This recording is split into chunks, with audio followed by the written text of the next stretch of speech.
now has been put in court. The board members who were involved and the national security coordinator is he? And the chief executive himself at the time. Yes. They are in court now. Right, they are in court. In fact, there are those who say that the government just ran to court because the government itself was on the ropes over this $100,000 It needed to give a semblance that, and also it needed to end the year on a note that it has been able to put something in court. That of all the corruption allegations it made and allowed the media to do the trial, to feast on them, you know, to do the trial, so to speak, that Afia Money is not too excited about.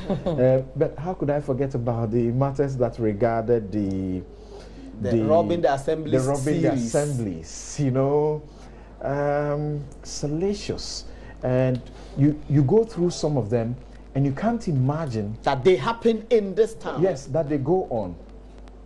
But you see, I'm saying that in the end, there's a learning I'm taking.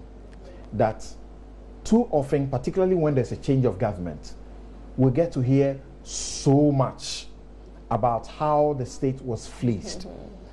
And then through the prosecution processes, you find that there is very little substance to sustain the claims. To the stories. And people, the state is unable to secure convictions for the people that it puts you know, in court. So I'm only hoping that, like you say, it looks like we have a desire to want to see that all the stories that are told are true, but they are told with such passion. So you know, with such passion, and some of them with some evidence, you know, documents that you have no, you know, you have no difficulty accepting, wanting to believe that these actually, you know, happen. Now, when little bits of similar acts of corruption, allegations, hit the government itself, you know, now you begin to realize that it seems to now dawn on them that they have to be a lot more careful in how they treat others when it comes to issues of allegations of corruption. Okay, no one has monopoly over just raising the allegations and finding something to allege that somebody has been engaged in some impropriety. And I've heard people say, well, it takes time to investigate to be able to put a solid case forward so that you don't get people not getting convictions and people getting acquitted in the process. I say we have had that lazy talk for too long.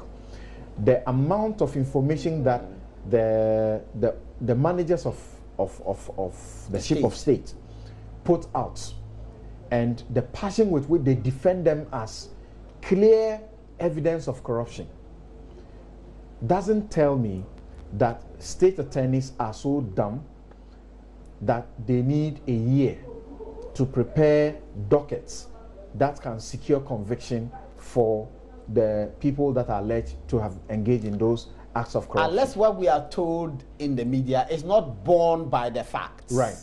And that it's being done for mischievous purposes. By the facts that those who put those facts out defend. Absolutely. You see, otherwise I say it's been too long. Most of those issues should have been in court. We should have seen some, you know, process of trial began. We should have heard some witnesses and gotten to maybe we will hear a lot more. Sadly, I thought that we were doing this up to 1 o'clock. I've been told that we have to end at 12. I have 4 minutes left. Thank you. Something is happening. I have to pick a few comments and then I have 3 minutes left. I'll split that between the three of you to give me your projection for 2018. What you project will dominate the headlines. This is Robert Ayite. He says, I'm watching live from Thailand. Okay, that's interesting. This is Gilbert Zananab. Anybody who is able to speak confidently on radio thinks jobless graduates are incapable of delivering. How many of you have employed and assessed our graduates to come to this conclusion? Shaking my head. Yes, there